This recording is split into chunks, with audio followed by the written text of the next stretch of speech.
محمدا عبده ورسوله الذي أرسله بالحق بشيرا ونذيرا وداعيا إلى الله بإذنه وسراجا منيرا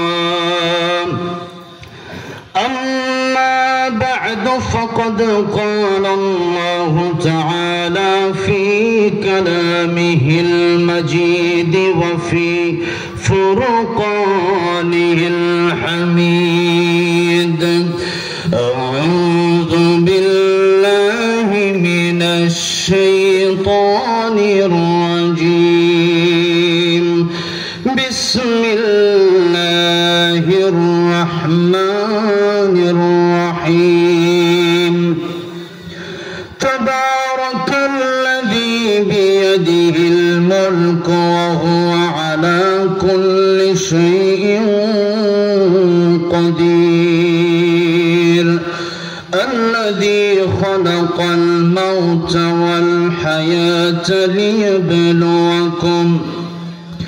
ليبلوكم أيكم أحسن عملا وهو العزيز الغفور صدق الله العظيم. وقال النبي صلى الله عليه وسلم اغتنم خمسا قبل خمس شبابك قبل هرمك وصحتك قبل سقمك وغناك قبل فقرك وفراغك قبل شغلك وحياتك قبل موتك أو كما قال النبي عليه الصلاة والسلام. وقال تعالى في شان حبيبه إن الله وملائكته يصلون على النبي يا أيها الذين آمنوا صلوا عليه وسلموا تسليما. জবান ছেড়ে দিয়ে নবীর প্রেমে হয়ে সকলে দরুদ ইব্রাহিম পড়ি। আল্লাহুম্মা সাল্লি আলা মুহাম্মাদ ওয়া আলা আলি মুহাম্মাদ কামা সাল্লাইতা আলা ইব্রাহিম ওয়া আলা আলি ইব্রাহিম ইন্নাকা হামিদুম মাজিদ। আল্লাহুম্মা বারিক আলা মুহাম্মাদ وعلى آل محمد كما باركت على إبراهيم وعلى آل إبراهيم إنك حميد مجيد. নরসিংদী শিবপুর মানিকদি নৈশা জামে মসজিদ ও প্রবাসী এবং এলাকাবাসীর উদ্যোগে 2 ডিসেম্বর সোমবার আজকে 7ম বার্ষিক ওয়াজ ও দোয়া মাহফিলের সম্মানিত শ্রদ্ধাভাজন সভাপতি আমার ডান পাশে বসা আপনাদের সকলের শ্রদ্ধাভাজন জনাব ডক্টর মোহাম্মদ সিরাজুল ইসলাম সাহেব আজকের মাহফিলে আমার পূর্বে কথা বলেছেন আলহাজ মাওলানা আজিজুল হক সাহেব, মাওলানা ইব্রাহিম খলিল দৌলতপুরি, হযরত মাওলানা মুফতি রাশিদুল ইসলাম ফরিদি সাহেব, মাওলানা মুফতি রফিকুল ইসলাম লাখপুরি সাহেব, মাওলানা বাহারউদ্দিন মাসুদ মাস্টার সাহেব সহ অন্যান্য ওলামায়ে কেরামগণ গুরুত্বপূর্ণ আলোচনা আপনাদের সামনে পেশ করেছেন। আল্লাহ রাব্বুল আলামিন সকল ওলামায়ে কেরামদের এই কথাগুলো আমাদেরকে কোরআন সুন্নাহ ভিত্তিক যে কথাগুলো বলেছেন সেই কথাগুলো আমল করার তৌফিক দান করেন। বিশেষ করে এই মাহফিলটায় যিনি আমাকে দাওয়াত করেছেন, আমার নানা মাওলানা মোহাম্মদ হাফিজউদ্দিন সাহেব, অল্প সময়ের ভিতরেই তিনি আমার কাছে দাওয়াতটা নিয়েছেন। আমার সাথে যার খুব ঘনিষ্ঠ একটা সম্পর্ক, এবং আমাকে উনি যতটা বেশি ভালোবাসেন আমি মনে করি ওনার চেয়ে বেশি আমি ওনাকে বেশি ভালোবাসি। আলহামদুলিল্লাহ, উনি অত্যন্ত সুন্দর আলোচনা করেন, আপনাদের এলাকার ইমাম খতিব। তো যাই হোক, মৌলানা মোহাম্মদ হাফিজউদ্দিন সাহেব ওনার এই বয়সেও যথেষ্ট উনি কাজের প্রতি আগ্রহী, যথেষ্ট চেষ্টা মানুষের জন্য উনি করেন। আশা করি আপনারাও খুব ভালোবাসেন। এরকম একজন ব্যক্তি আপনাদের এলাকায় আছেন, ওনাকে কদর করবেন, সম্মান করবেন, ভালোবাসবেন। আল্লাহ রাব্বুল আলামিন আমার নানা মাওলানা মোহাম্মদ হাফিজউদ্দিন সাহেবের নেক হায়াত বাড়ায় দেন, বলেন আমিন। অনেক যুবক ভাইরা এই মাহফিলের আয়োজন করতে গিয়ে কষ্ট করেছেন, মেহনত করেছেন, দূর দূরান্তে গিয়েছেন। মুরব্বী বাবাজিরা আপনাদের কষ্টের টাকা পয়সা দিয়েছেন এই মাহফিলে।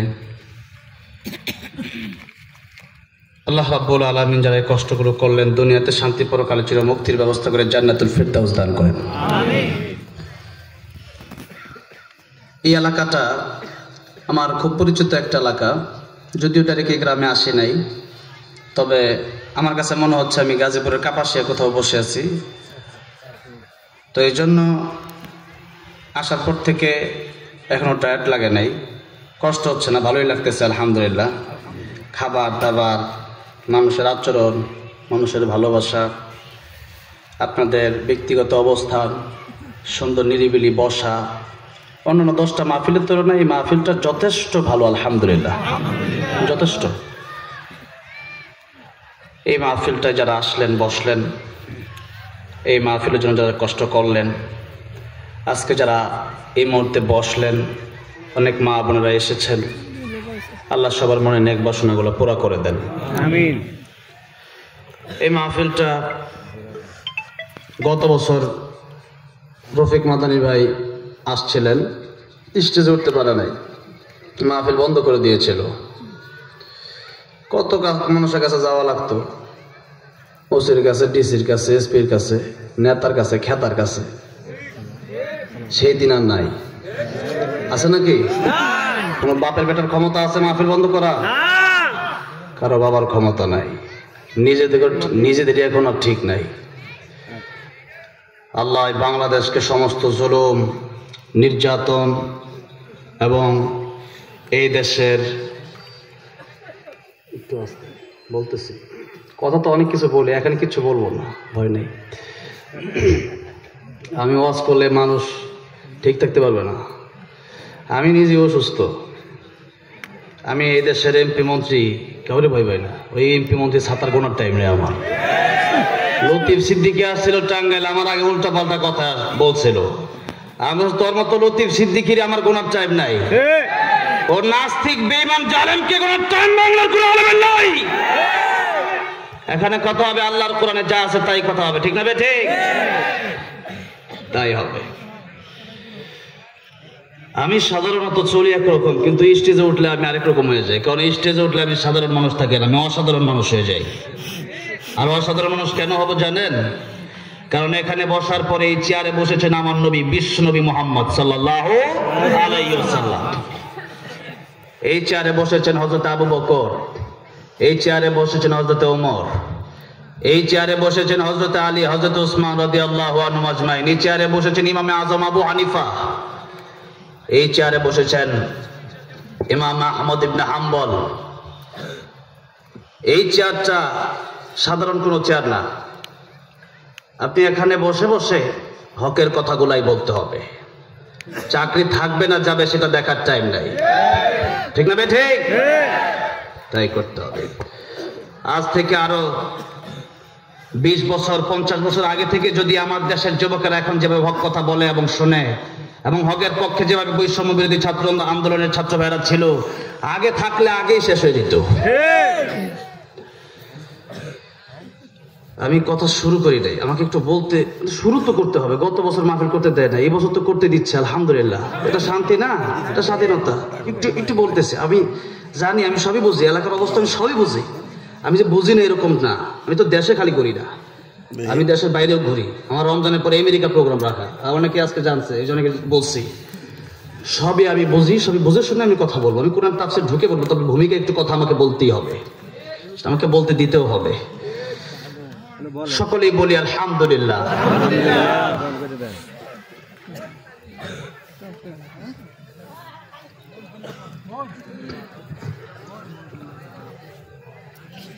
সূরা মুলুক থেকে আমরা কথা বলবো। কোন সূরা? সূরা মুলুক। মুলুক মানে রাজত্ব, মুলুক মানে একটা পৃথিবী, একটা গ্রহ, একটা দেশ, একটা জায়গা। আর আল্লাহ রাব্বুল আলামিন এই সূরা নাজিল করার শুরুতেই ক্ষমতাটা কার হবে, ক্ষমতায় কে থাকবেন, মূল ক্ষমতার মালিককে আর গোলামকে, এই পরিচয়গুলো দিয়েছেন। এই বিষয় সম্পর্কে আগে কথা বলবো, তার আগে প্রথমে বলে দিচ্ছি সূরা মুলুকের ফজিলত। সূরা মুলুক যারা তেলাওয়াত করবে প্রতিদিন এশার নামাজের পর, এই সূরা মুলুক তাদের কবরে যাওয়ার পরে এই সূরা মুলুক তাদের সাহায্যকারী হয়ে যাবে। কিয়ামতের কঠিন ময়দানে এই সূরা মুলুকটা আল্লাহর নবী বলেছেন জেরাকারী হবে। বান্দার নাম থাকবে জাহান্নামের লিস্টে।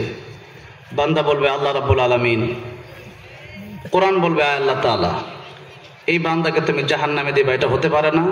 বান্দা গুনাহগার হতে পারে, বান্দা জীবনে অনেক গুনাহ করতে পারে, কিন্তু প্রতি রাতে সে আমাকে তেলাওয়াত করেছে। যেই বান্দা আমাকে বলে নাই, আজকে তাকে জান্নাতে দেওয়ার আগ পর্যন্ত আমি তার সাথেই থাকবো। তুমি তারে জাহান্নামে দিলে আমি কোরআনও জাহান্নামে যাব, আর তারে জান্নাতে না দিলে আমি কোরআনটা তুমি অস্বীকার করো। আল্লাহ বলবেন কোরআন সূরা মুলুক তোরে যেহেতু প্রতি রাতে তেলাওয়াত করছে, আজকে তোর সুপারিশ মঞ্জুর করে আমি আল্লাহ রাব্বুল আলামিন তাকে জান্নাতের মেহমান বানায় দিলাম। আর আমার আগে হুজুর বলে গেছে দুইটা বিষয় লাগবে, ঈমান আর নেক আমল। ঈমান মানে হচ্ছে আমানতু বিল্লাহি ওয়া মালাইকাতিহি ওয়া কুতুবিহি ওয়া রুসুলিহি ওয়াল ইয়াউমিল আখির ওয়াল কদরি খাইরিহি ওয়া শাররিহি মিনাল্লাহি তাআলা ওয়াল বা'থি বাদাল মাউত।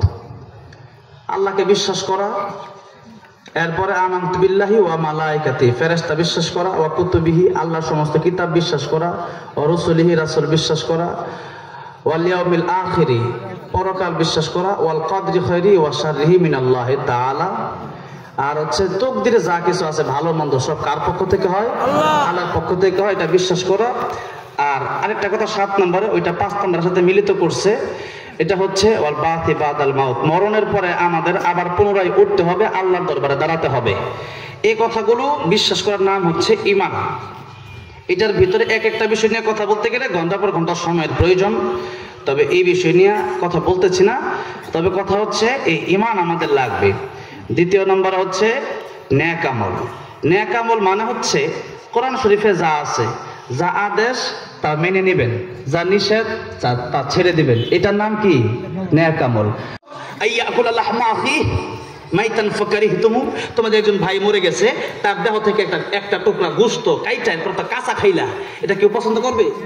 কেউ পছন্দ করবে না। আল্লাহ কয় এটা যেরকম অপছন্দনীয়, একজন মানুষ আরেকজনের অগোচরে তার বিরুদ্ধে বদনাম করে, এটা এমনই অপছন্দনীয়। তারপরে তার মৃতবের কাঁচা গোশত করে, নাউজুবিল্লাহ। ইমাম সুফিয়ান সাউরি রাহমাতুল্লাহ আলাইহি বলেন, খাদেম শোনো, ওই যে লোকের কাছে যাবা, লোকের কাছে গিয়া বলবা আমার হুজুর বলেছেন তোমাকে সোনা দানা দিয়া যাইতে, ওর কাছে নিয়ে যাও। খাদেমকে হুজুর কেন, এটা প্রশ্নের জবাব না দিলাম নিয়ে যাও না। এবার হুজুর বলতেছে শোনো কেন, নবীজি বলেছেন গীবত করলে 2টা ক্ষতি, কিয়ামতের ময়দানে এই উপকারটা, এই তার যে ক্ষতি হচ্ছে আর আমার যে উপকার হবে তার মাধ্যমে এটা আমার মা বাবা করবে না। যেমন সূরা আবাসে আছে, আল্লাহ পাক বলেছেন ইয়াউমা ইয়াফিরুল মারউ মিন আখিহি ওয়া উম্মিহি ওয়া আবিহি ওয়া সাহিবাতিহি ওয়া বানিহি। কিয়ামতের ময়দানে মা বাবা ভাই বোন স্বামী স্ত্রী কেউ কারো কাজে আসবে না। মা বলবে আমার বিয়ে হয় নাই, সন্তান কোন জায়গা থেকে আসলো? বাপ বলবেন আমি বিয়েই করি নাই। সন্তান কোন জায়গা থেকে আসবে, এমন মিথ্যা কথা বলবে। কেন? যে একটা নেকির জন্য আজকে হয়তো আমার জাহান্নাম হয়ে যেতে পারে। মিজানের পাল্লায় যদি একটা নেকি কম পড়ে যায়, তাহলে আমার জান্নাত, আমার পোলা জাহান্নামে যাক, আমি বাঁচতে চাই। আমার নবী শুধু বলবেন, উম্মতে উম্মতের সব নবীরা বলবে, হে আল্লাহ আমারে বাঁচাও, আমারে বাঁচাও, আল্লাহু আকবার। কি অবস্থা হবে সেদিন? আল্লাহ সেদিন রহমান রহিম নাম নিয়ে নিবেন না, থাকবেন ওই সময়। আল্লাহ বলবেন, লিমানিল মুলকুল ইয়াউম লিল্লাহিল ওয়াহিদিল কাহ্হার। আমি আল্লাহর নাম আছে রহমান, আমি আল্লাহর নাম আছে রহিম, আমি আল্লাহর নাম আছে সাত্তার, আজকে আমার নাম কাহ্হার। আমি আল্লাহ আজকে ভয়ঙ্কর, একটা কেউ ছাড় দেওয়া হবে না। আমি শুধু হুঙ্কার দিবেন, কে আসছে, আয় আমার সামনে আয়, কত ক্ষমতা, আমি আল্লাহর বিরুদ্ধে কত কথা বলছিস, আয় আজকে আমার সামনে। কেউ সেদিন কথা বলতে পারবে না। সেদিন কি একটা অবস্থা হবে চিন্তা করে দেখেন। এই যে মাঠে বসে আছেন, এটাই কিয়ামতের মাঠ হবে, কিন্তু আকাশের উপরে না। কিন্তু নবী যখন ফিলিস্তিনের ময়দান থেকে কিয়ামতের মাঠ শুরু হয়ে যাবে, পুরো পৃথিবীটাই কিয়ামতের ময়দান হবে। আর এখন এত মানুষ জায়গা হবে কেমনে? যত সাগর আছে, 3 ভাগে পানি, 1 ভাগে মাটি, তাহলে এই 3 ভাগ এই পানিগুলা আল্লাহ বন্ধ করে দেবে। আরব মহাসাগর, এরপরে বঙ্গোপমহাসাগর, আটলান্টিক মহাসাগর সব আল্লাহ বন্ধ করে দেবে। এরপরে পাহাড়গুলো আল্লাহ সমতল করে দিবেন, শুরু হয়ে যাবে কিয়ামতের ময়দান। আর এই মাটিগুলো থাকবে না, সূর্যটা 13,9,00,000 মাইল দূরে থাকবে না, 9,13,00,000 মাইল দূরে থাকবে না। সূর্যটা মাথার উপরে, কতটুকু উপরে? নবী বলেন, সুরমার যেটা দানি আছে, এই দানি যে একটা কাঁটা আছে যেটাতে মানুষ সুরমা দেয়, ওই যে সুরমার কাঁটা আছে, ওই কাঁটাটা যতটুকু লম্বা, অতটুকু উপরে, মাথার উপরে থাকবে সূর্য। আর এই দুনিয়ার এই মাটিগুলো থাকবে না, এই মাটিগুলো হয়ে যাবে তামা, নিচেও গরম উপরেও গরম, নিজের চিন্তাই বাঁচে না, নিজের চিন্তাই বাঁচবে না সেদিন। কিসের ভাই, কি এর বাপ মা, সবাই চিন্তা নিজের কথা, ইয়া আল্লাহ ইয়া আল্লাহ, ইয়া নাফসি ইয়া নাফসি, আল্লাহ আমার বাঁচাও, আজকে আমার কি উপায় হবে? ওই সময় এবার দেখেন গীবত করলে কত বড় ক্ষতি, কত বড় ক্ষতি। আল্লাহ ডাইরেক্ট না করতেছেন, বান্দারে কইরো না গীবত, ওয়ালা ইয়াগতাব বা'দুকুম বা'দা, সূরা হুজুরাত আয়াত আছে। এবার সুফিয়ান সাউরি রাহমাতুল্লাহ আলাইহি বললেন, আমার মা আমার বাবা হয়তো কিয়ামতের কঠিন ময়দানে আমি সুফিয়ান সাউরিকে চিনবে না, কিন্তু এই ব্যক্তি, যে ব্যক্তি প্রতিদিন আমার বিরুদ্ধে বদনাম করে, এই ব্যক্তি গীবত করার কারণে আমার লাভটা কি হবে? কিয়ামতের ময়দানে আল্লাহ তারেও ডাকবে, আমারেও ডাকবে। আল্লাহ বলবেন, তোর জীবনে যত নেকি আছে ওগুলা তারা দিয়ে দে, আর তার জীবনে গুনাহগুলো তুই নিয়ে নে।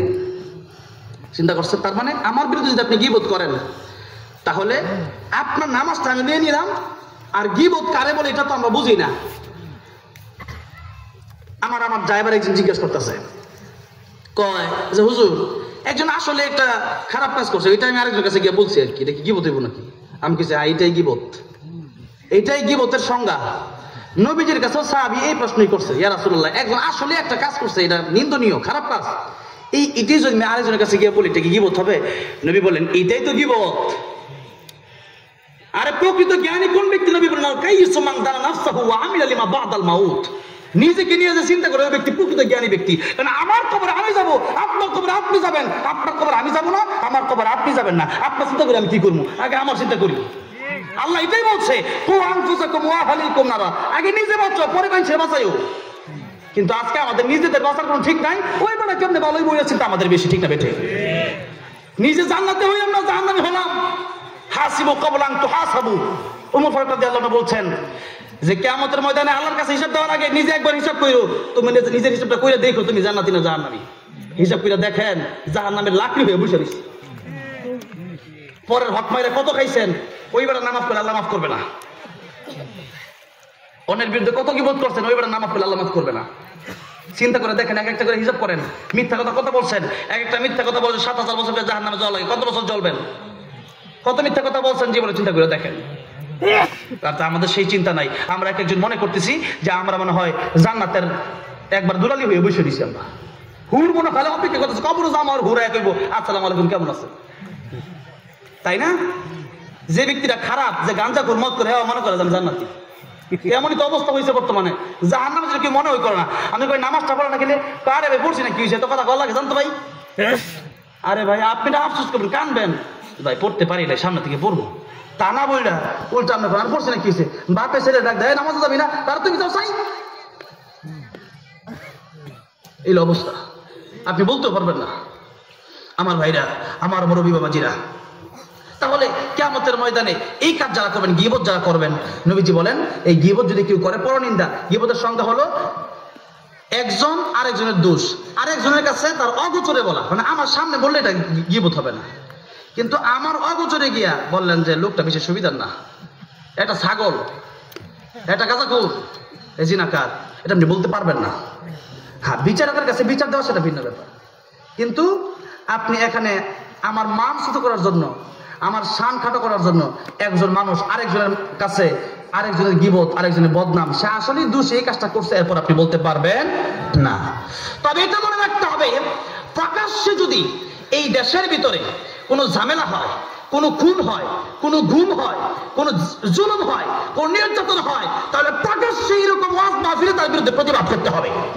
যেরকম ইসকনের খুলনা ইস্কুলের দালালেরা আমার দেশের সাইফুল ইসলাম আলিফকে শহীদ করে দিয়েছে, তাদের বিরুদ্ধে এই জনগণের সামনে কোন মঞ্চে কথা বলতে হবে, ঠিক না ঠিক?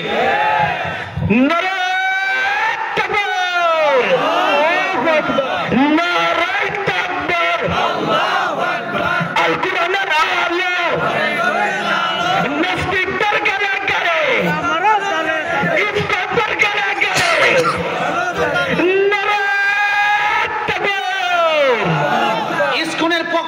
ইসকনের বিপক্ষে কথা বললে যদি কেউ কষ্ট পায়, বুঝতে হবে তার ইমানে ঝামেলা আছে, বুঝতে হবে তার ভিতরে মুনাফিকি আছে। এই জন্য বাংলাদেশে ইসকনকে নিষিদ্ধ করতে হবে, আর নয়তো আমরা ওয়াজের মঞ্চে থাকবো না, হয়তো তরবারি নিয়ে ইসকনের বিরুদ্ধে মাঠে নামবে, রাজা চুরি করে দেখা।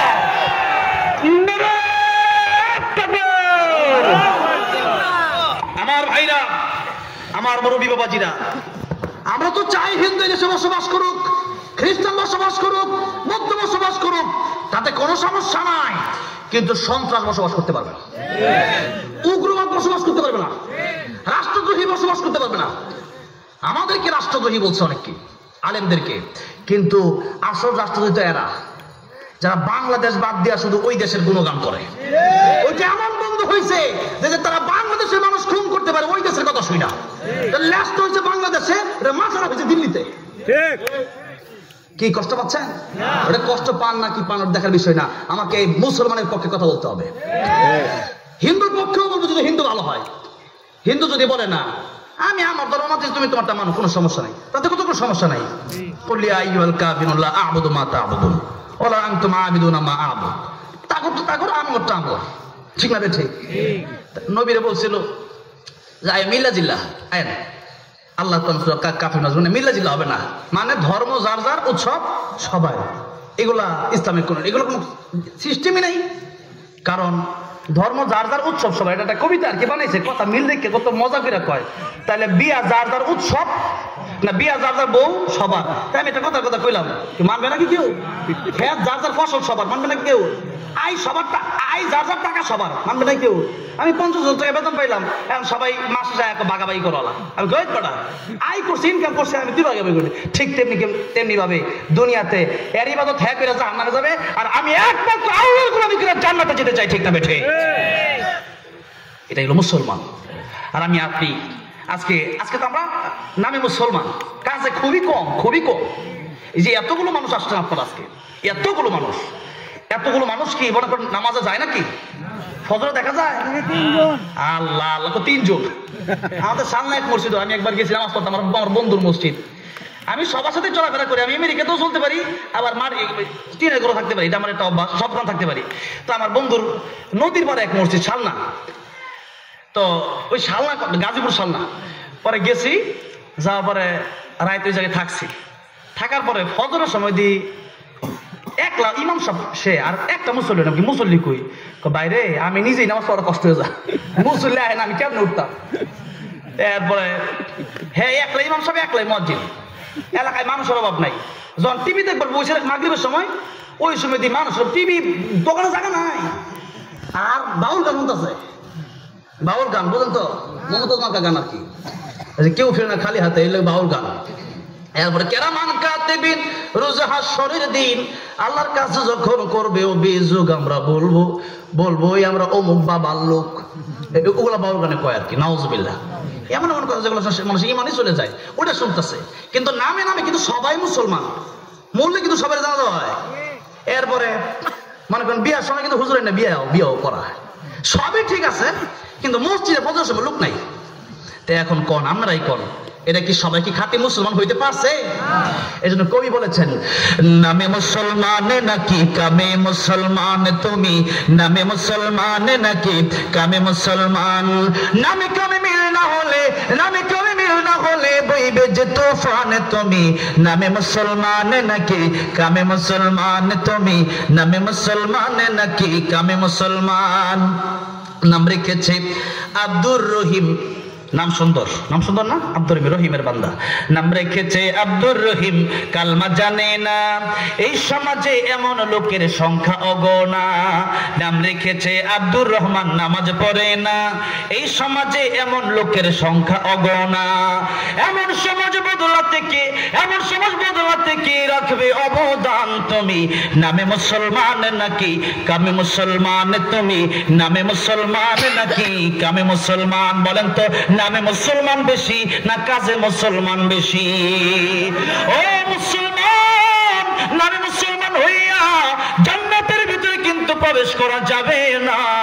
নামে মুসলমান তো আব্দুল্লাহ ইবনে উবাই ছিল, কিন্তু ছিল মুনাফিকের লিডার। মুনাফিক বুঝুন তো, এতদিন ছিল এক দলে, মানে এবার বিপদ পড়েছে না আরেক দলে পড়ছে, এরকম ছিল না? হ্যাঁ হ্যাঁ, অভাব নাই। লা ইলাহা উলা ওয়ালা ইলাহা উলা, একবার ডাইনে একবার বামে, খালি এইদিকে দুঃখ করে, খালি সুবিধাবাদ জিন্দাবাদ। আল্লাহ কয় ইন্নাল মুনাফিকিনা ফি দারকিল আসফালি মিনান নার ওয়ালান তাজিদ লাহুম নাসিরা। এরা জাহান্নামের সবচেয়ে নিকৃষ্ট হইবে, এরা জাহান্নামের সবচেয়ে অতল খবর থাকবে তারা, যারা মুনাফিক। আর আল্লাহর নবীকে ডাক দেব, নবী ওয়ালান তাজিদ লাহুম নাসিরা, কিয়ামতের ময়দানে কোন নবী এদেরকে সুপারিশ করতে পারবে না। আব্দুল্লাহ ইবনে উবাই এ দাড়ি টুপি পাগড়ি সব আছে। আপনারা কি মনে করেন রবীন্দ্রনাথ ঠাকুরের দাড়ি ছিল কি ছিল না? আরে বাবারে, দাড়ি মুছে এক লগে মুড়ি খেতে কেমনি করা যাবে? এই যে রবীন্দ্রনাথ ঠাকুর দাড়ি কিন্তু ছিল, কিন্তু এটা কাফের ছিল, ঠিক না? ঠিক, মুসলমানের বিরুদ্ধে লিখে গেছে অনেক কথা। আবার মনে করেন যে পাগড়ি, এটা ওই নরেন্দ্র মোদীর আগে একটা মমির সিং একটা আছেন, কি ময়মন সিংহ আর কি, মনমোহন সিং, মমি সিং, এটা মমি সিং, মমি সিং, এটা সহজ আর কি, মনমোহন সিং। কিন্তু নাম হইতে একটা যে কি দাস জানি, এটা যে মুসলমান, যে হ্যাঁ চিন্ময়, চিন্ময়, এটা নামই তুমি তো কইতাই নেই তার নাম। এখন ওটার যে ইয়াদা আর কি মমি সিং, এই মানে মনমোহন সিং, ওইটা পাগড়ি কিন্তু এই লম্বা লম্বা পাগড়ি। হ্যাঁ, এটা শিখের পাগড়ি আর কি, হ্যাঁ পাগড়ি পিনতে একটা পাগড়ি এগুলো আছে। ওইটার পাঞ্জাব, ইন্ডিয়ার যে এলাকার পাঞ্জাব আছে ওই এলাকার লোকেরা পরে এটা। তো আমি ইন্ডিয়া যখন প্রথম গেছি একদিন ছিলাম, কি ভাই এত পাগড়ি কি, এত মুসলমান ইন্ডিয়া? না ভাই, এটা শিখ, এটা তো মনমোহন সিং এর উত্তরসূরি এগুলা। আমি বুঝছি, মানে এগুলো একটা হিন্দুদের একটা জাত আর কি, বা একটা কাফের জাত। এখন মনে করেন যে এরা পাগড়ি পিনছে, তার কি জানতে যাবো গা? আবার মনে করেন সৌদি আরব গেছি, তো যাওয়ার পরে দেখি মানে জুব্বা পিন্তা ঘুরে, আবার জুব্বার নিচে মনে করেন যে কিছু নাই, জুব্বা আঙ্গায় আঙ্গায় আসতেছে। আল্লাহ, আমি কি জুব্বা পিনছে। আবার আরেক মসজিদে গেছি নামাজ পড়তাম সৌদি আরবে, যাওয়ার পরে মসজিদে ঢুকতেই জামাত শেষ হয়ে গেছে, আরেক লোক আমার ডাকতেছে নামাজের লাগিয়া, তাও তা আমি নামাজে গেছি। আমি যেখানে যাই আমি ইমামতি করার চেষ্টা করি, কারণ আমি জানি আমার তেলাওয়াত শুদ্ধ আছে। টাঙ্গাইল এক জায়গায় গেছি, এক পাম্পে এলেঙ্গা পাম্প, এক কোটিওয়ালা চাইওয়ালা প্যান্টওয়ালা দাঁড়াইছে, কুল হু আল্লাহু আহাদ। আরে আহাদ মানে তো ওয়াদা, আর আহাদ মানে একক, দুইটা অক্ষর নাই হয়ে গেছে, হামজাও নাই হয়ে গেছে, হাও নাই হয়ে গেছে, দিছে আইন আর হা। তারপরে জানি না শুরু হায়টা বড় হায়টা দিলে অর্থই তো আলাদা। এখন এই যে দুইটা অর্থ কি? কুল হু আল্লাহু আহাদ, হে নবী আপনি বলুন আল্লাহ এক, আল্লাহ একক, আল্লাহর কোনো শরীক নাই। এখন হ্যাঁ কইতাছে কুল হু আল্লাহু আহাদ, মানে হে নবী আপনি বলুন আল্লাহ ওয়াদা। কই একক আর কই ওয়াদা? আমি নামাজ ছেড়ে দেয়া বলছি, লোকের আমার চিনছে, হুজুর আমি নামাজটা ছেড়ে দিলেন নামাজের মাঝখান থেকে। আমি তেলাওয়াত শুদ্ধ না থাকে নামাজ পড়বো কেমনে? নামাজ বন্ধ কারণ অনুষ্ঠান প্রথমে তো তেলাওয়াত শুদ্ধ নাই, নামাজ হবে নাকি?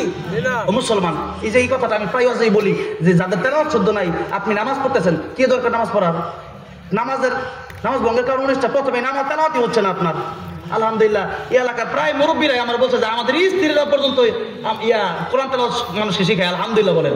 আমি আইসা গরদের কাগজ খাইলাম, হ্যাঁ দুলাল সাহেব নাকি, হ্যাঁ দুলা সাহেব, ওনার ওয়াইফ, উনি মানুষের কোরআন তেলাওয়াত শোনায়। আমি কিন্তু খুব খুশি হয়েছি।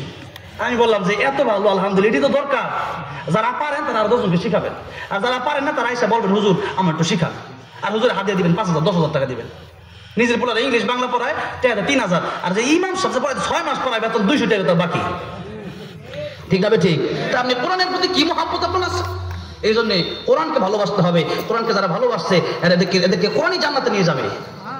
আমার ভাইরা, আমার মুরব্বী বাবাজিরা, এই জন্য কোরআন তেলাওয়াত শুদ্ধ না থাকলে নামাজ হবে না। এই জন্য এক কারণে প্রায় সময় বিভিন্ন জায়গায় হুট করে নামাজে দাঁড়ায় গেলে আমি বুঝি না কার কোরআন তেলাওয়াত শুদ্ধ হয় না শুদ্ধ হয়। এই জন্য আমি নিজেই নামাজে দাঁড়ায় যাই যে আলহামদুলিল্লাহ আমার তেলাওয়াত ভালো আছে, আমার বাংলাদেশে এখন হাজার ছাত্র আছে আলহামদুলিল্লাহ, তো আমার তেলাওয়াতের কারণে তো শুদ্ধ হচ্ছে, তো আমারটা ঠিক হবে নামাজ।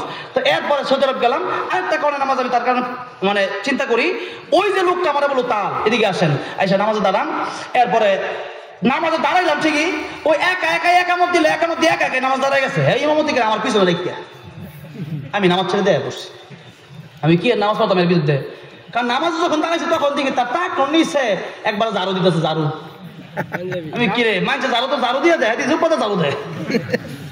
এখন টাক নিচ্ছে কাপড় পরা কি হারাম? যারা টাক নিচ্ছে কাপড় 24 ঘন্টা ঘুমাইতে থাকে। তো এখন টাক নিচ্ছে কাপড় পরছে, আমি তার কাছে নামাজ পড়বো না, আমি চলে আসলাম। তো এত বড় জুব্বা, কিন্তু ইমানদারটা এরকম হইতে পারে নাই, কারণ 24 ঘন্টা কোন হইতেছে, পরিপূর্ণ মুসলমান কেমন হবে?